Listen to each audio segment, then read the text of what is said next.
Last night we started a retreat. One of the models of teaching I use a lot is and I referenced this yesterday evening, is a kind of reformulation of the Four Noble Truths that Luang Dun presented in Thailand. Luang Dun was a contemporary to Luang Mun. So his reformulation goes like this: the mind going outside is the cause. The result of the mind going outside is suffering. The mind knowing the mind is the path. The result of the mind knowing the mind is the end of suffering. Again, the mind going outside is the cause. So we were just talking about ChatGTP and digital devices, which is an obsession we're all having now. Just think about having a digital device and always scrolling through. That's the mind going outside. It's now, its attention is absorbed into an external object. So the mind, and now that might not feel like suffering, but what it is, it's a preoccupation with the changing phenomena of life. In this sense, the feeds you're looking at, the Facebook you're looking at, whatever. The mind going outside is the cause. The result of the mind going outside is suffering. Why is that suffering? Well, it might be entertaining, right? It might be interesting. You could even be like looking at some kind of Buddhist text. But as long as our mind is always paying attention to external objects, we can never realize the silence of the objectless, the background of consciousness, the peace of the mind, nibbana, the island, the uncreated, the unoriginated, the unformed. So my sense of this practice is to come back home, to the background, to the silence of the mind. So the second part of the teaching is the mind knowing the mind is the cause. The result of the mind knowing the mind is the end of suffering. So if you look at that example of someone who's digitally obsessed, you can see that they're constantly consuming, which is kama tanha, the desire for sense experience. So the person is consuming the data, but also being consumed by it, because they're now totally out there, as it were, out there. And then they're not available. And I use this language a lot. I think of availability and preoccupation. So as long as I'm preoccupied with an object, I'm preoccupied with anicca dukkha anatta, with things which change. There's nothing morally wrong about that. It is as it is, and we have to be preoccupied in certain ways, but we cannot possibly realize the silence of the mind, the peace of the mind, the stability of the mind if we're always out.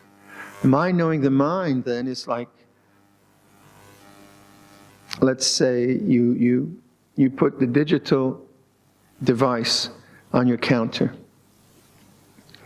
and then you just look at it, but you don't scroll through it. Just look at this digital device, and then you see the mind wanting to go out and reach and just check a Facebook, or let's look at WhatsApp, or whatever it is. Now that's the mind wanting to go out. But if you know that, oh, this is the feeling of wanting to go out, and you witness that, then that's the mind knowing the mind.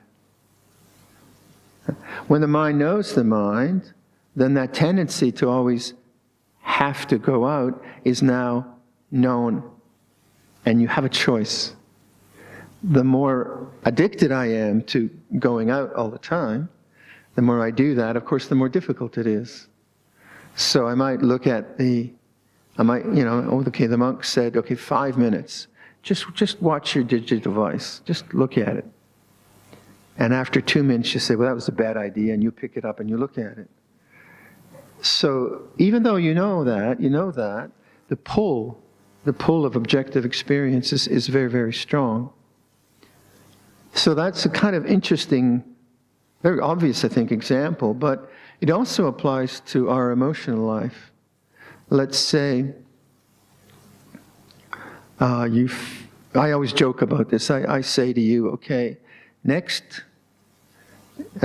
week, one of you will give this talk.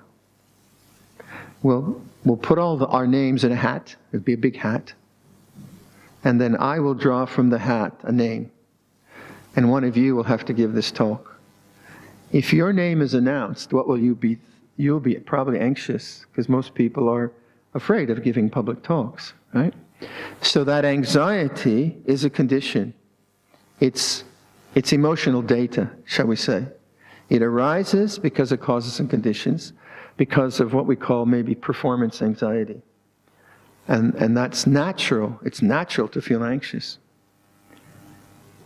If the mind knows the mind, then you can see, oh, anxiety feels this way. And you bear witness to it, but you don't get reborn into the feelings of anxiety through thinking. You don't, if you go out, if the mind goes out now and grasps the anxiety, then you start thinking anxious thoughts. What am I going to say? I don't want to do this. I'm leaving town. Or you write an essay, or you do all kinds of things. Now, the mind has gone outside. The mind going outside is the cause. The result of the mind going outside is suffering. But then but then at some point you wake up, anxiety feels this way. The mind knowing the mind. It's a kind of on-off switch. So one of the things I like to try to encourage people to do is pay more attention to the background. And that's what I like the word I use. So, like if you just do this with me, I often do this. So, just listen to sound, and let the sounds come to you. Don't choose a particular sound. Just let the sounds be what they are.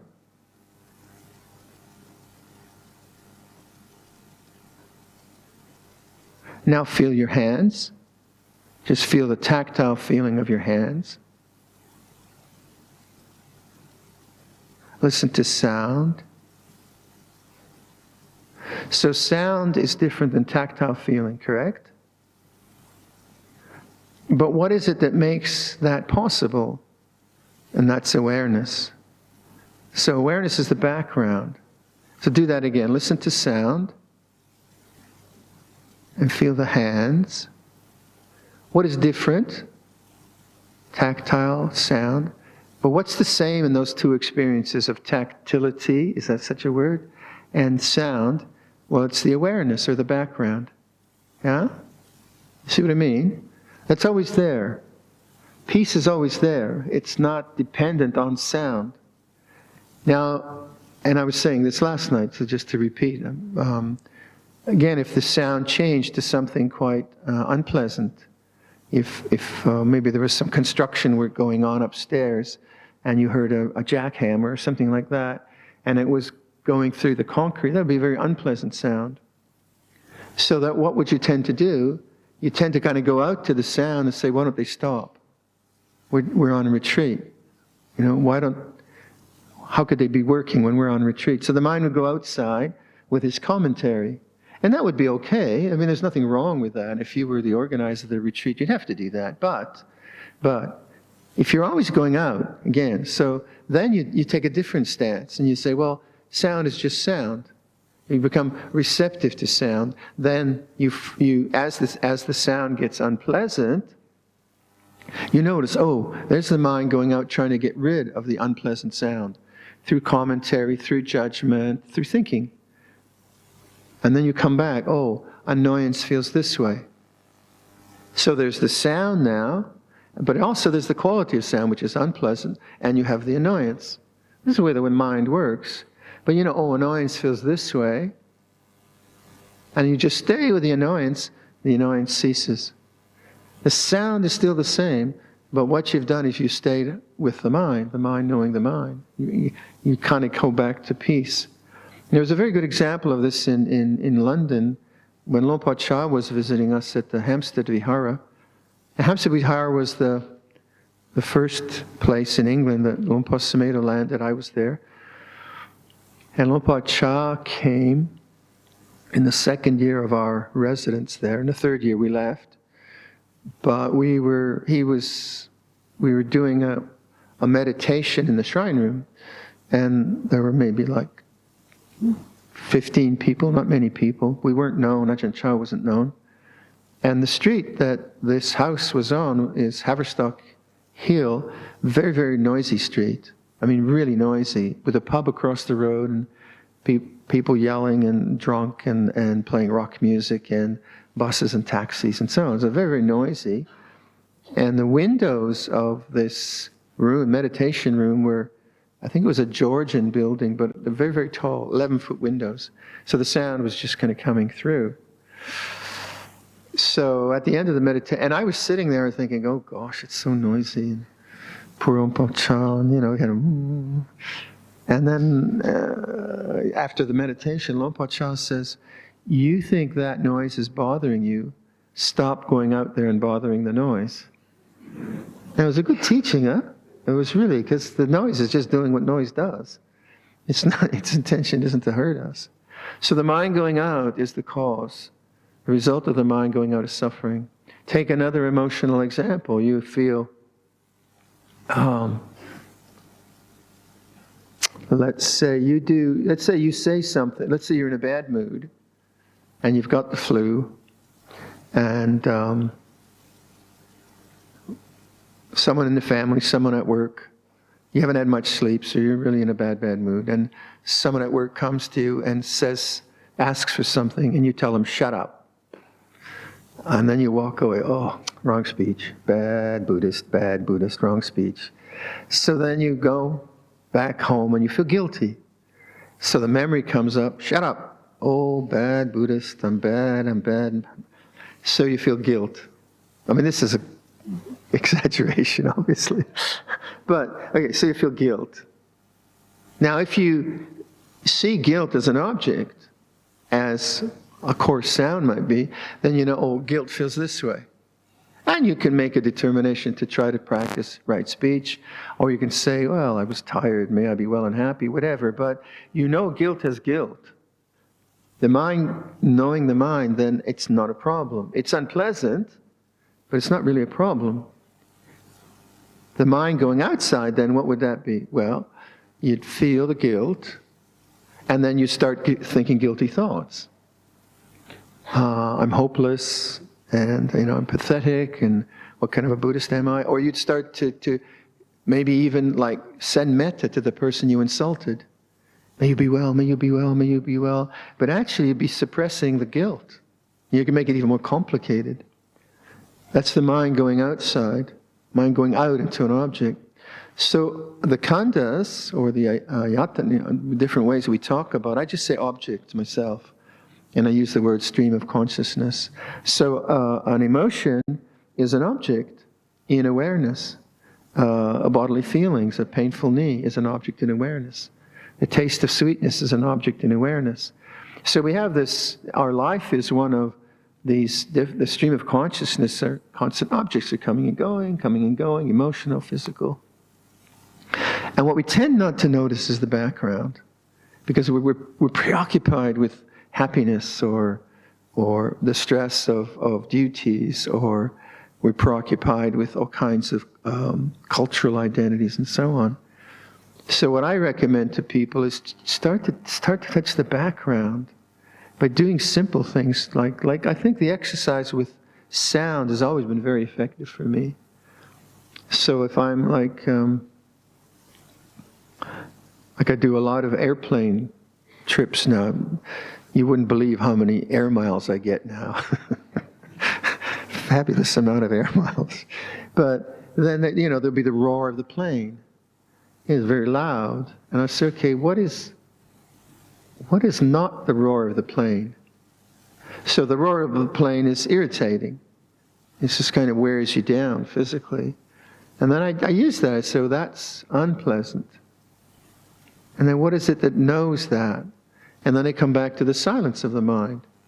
Because within the noise, there's also silence. Because that's awareness. Awareness has no real quality.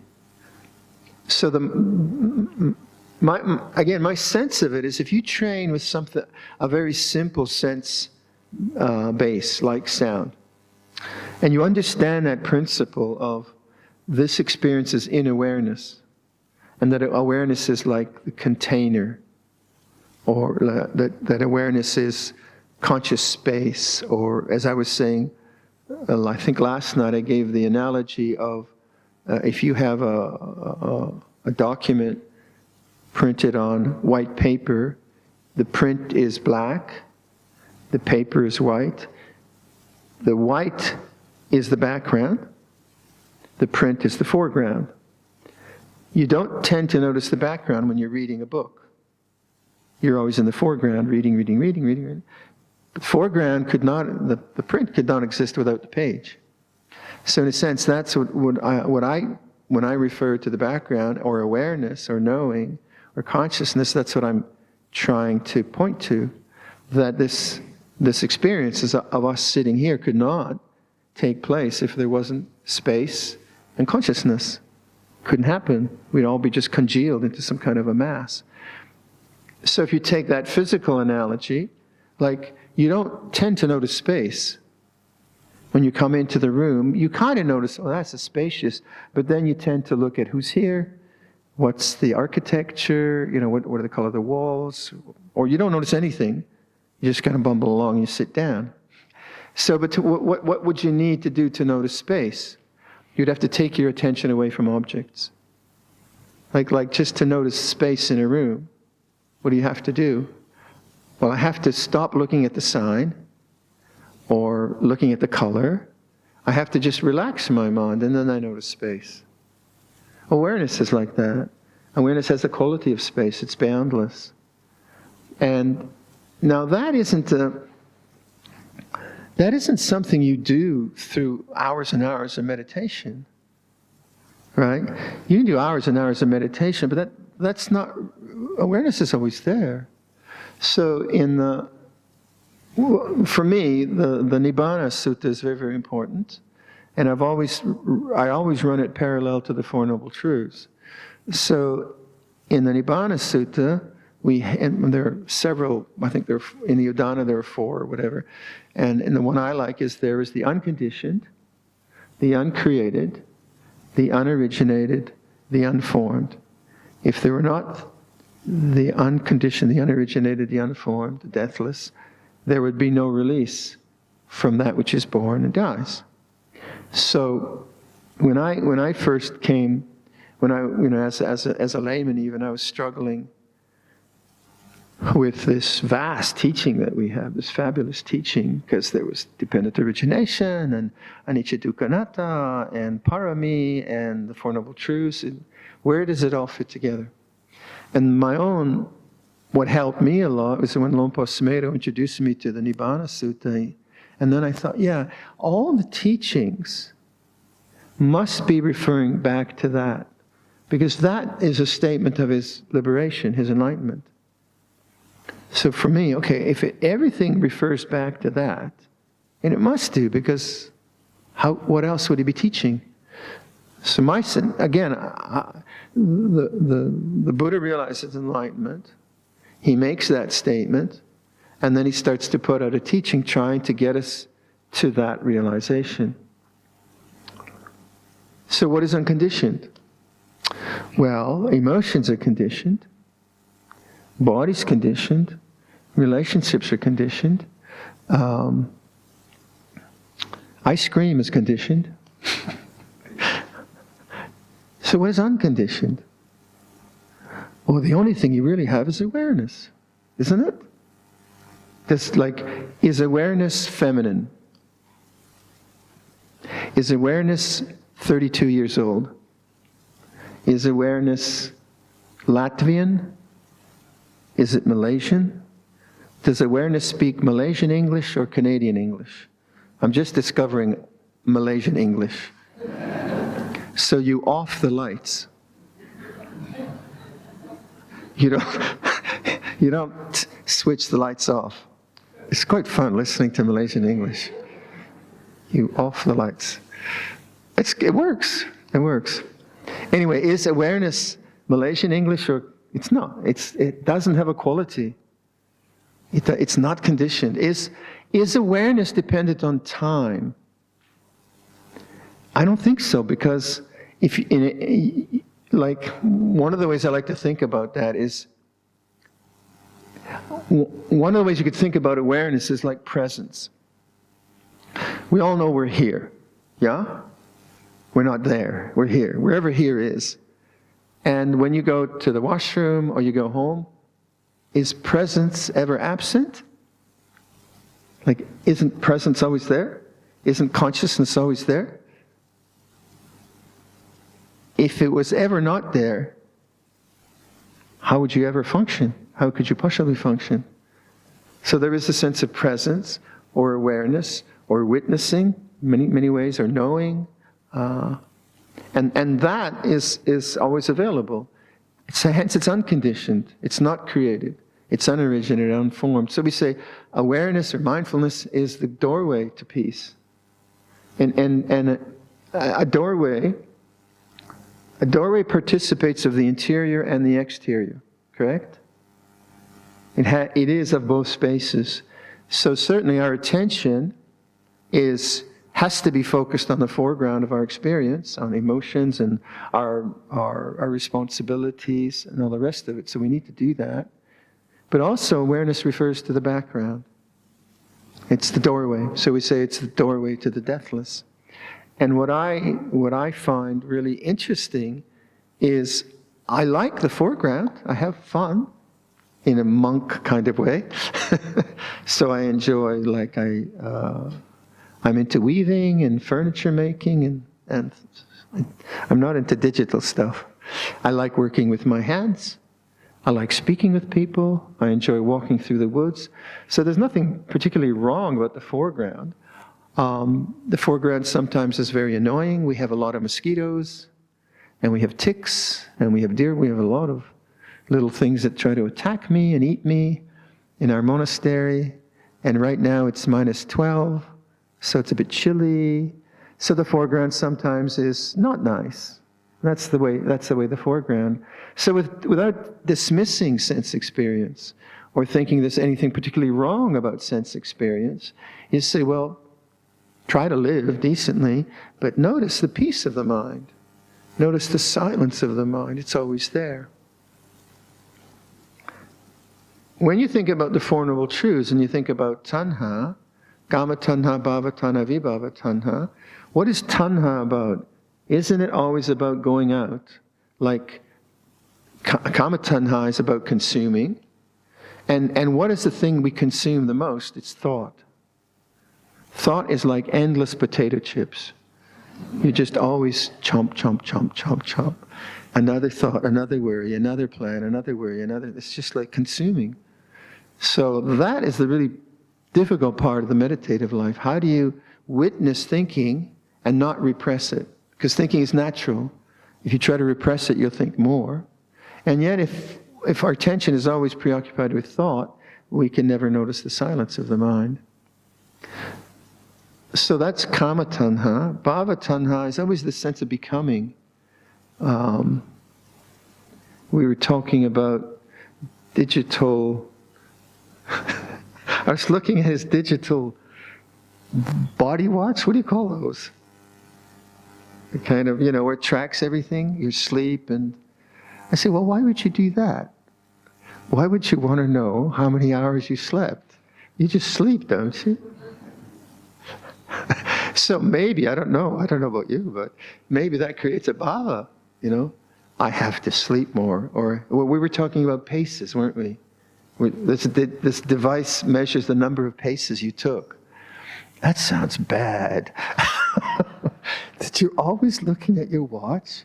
Have I got enough paces? Do I have to do another 30,000 paces this week? That sounds like bhava tanha to me. I don't know. Why don't you just walk?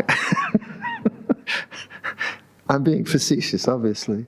But in meditation, that's a real problem. The whole thing of getting some level of insight or getting some level of samadhi, or I want to be a Sotapatti this lifetime because I don't want to be born again, and blah, blah, blah.